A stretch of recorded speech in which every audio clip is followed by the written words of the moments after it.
Selamünaleyküm abi. Selam. Sizin kimse yatıyor mu annene? Abi telefon.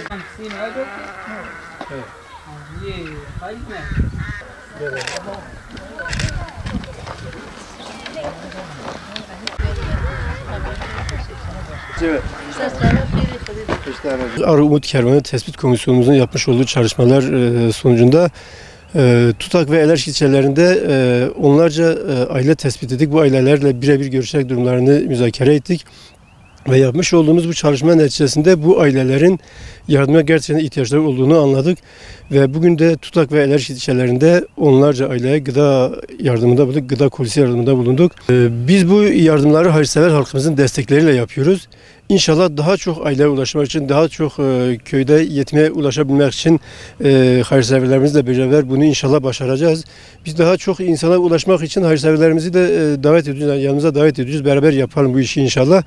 Yani bu çalışmalarımız Ramazan dışında da inşallah devam edecektir. Yine onların destekleriyle, onların yardımlarıyla bu insanlara ulaşacağız inşallah.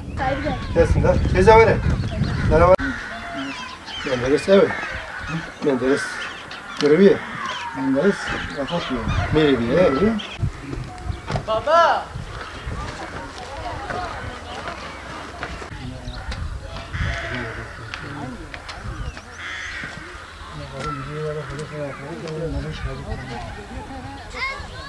Selamünaleyküm.